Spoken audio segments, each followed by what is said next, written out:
Hello, everyone. This is just a little bit of relationship advice. Not a lot, just a little something that I've noticed, or a few things that I've noticed over the years. I've learned a lot from my own relationships, but also observing people. I'm not in a relationship right now. I'm talking about romantic relationships, by the way. But this can also extend into friendships. So you should never feel you should never feel lesser than an equal partner in a relationship. You should never feel that the significance of the other person is so much greater and yours is just an addition. You're not just an addition to the meal that both of you make. You're not garnish. You are an equal part. You are at least half the plate.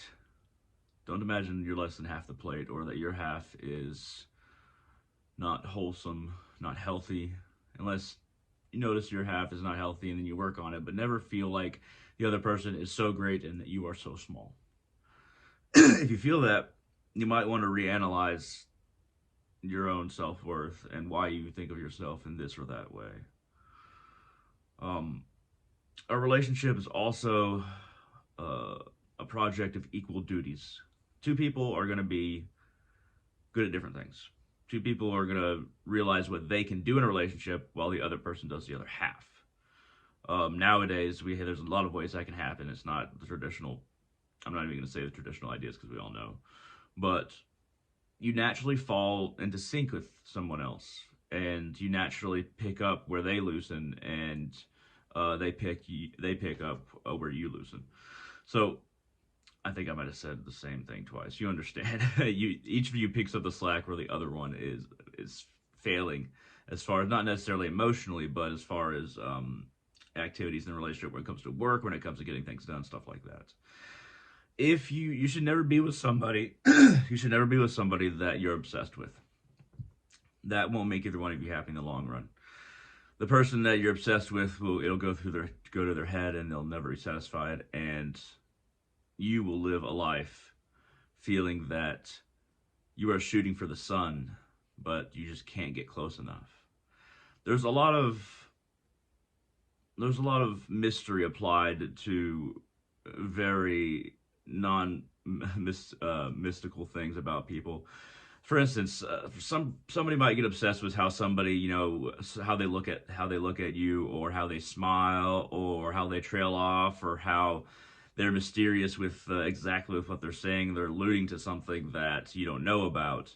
All these little character things can help to make an idol of somebody in our heads, and then we think that the world is behind, that there's this great sun behind all of these rays, and if we go deep enough, we find that there's a mirror in everybody for ourselves. But if you view a person like that and you become obsessed with them, don't be in a relationship with them.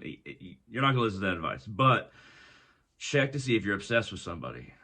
And you should never be with somebody that treats you as if you are always incorrect and that you are always the one doing the wrongs in the relationship, or you don't care about what they're thinking and you always interrupt them or you don't listen. If somebody's telling you something like that constantly, so if it was happening and it was true, a person who is rational and also not doing this would just leave the relationship. But if somebody's repeatedly telling you this and you feel like it's tearing you down and you try and you try and you try, chances are they are wanting perfection from you and they are not accepting no for an answer to every single thing that they want you to do.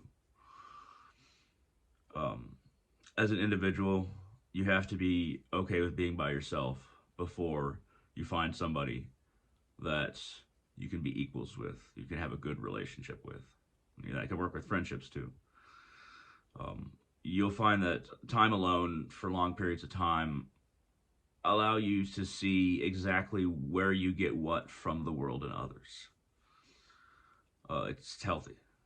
And when it comes to spiritual people, the spiritual mission should, for a lot of people like me, the spiritual mission always comes first. But my idea is that we can share in the same spiritual mission and we can both put the mission. Maybe on par with the relationship, but a lot of very spiritual people, the mission is first. And that's something that a lot of non-spiritual people would not understand, or a lot of egotistical people would never accept. But there's some things that we have to accept about people that we love and we're right to love.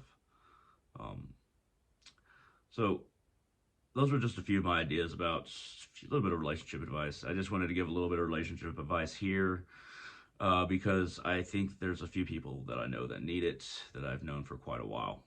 At any rate, thank you very much for watching, and hope all of you have a wonderful day.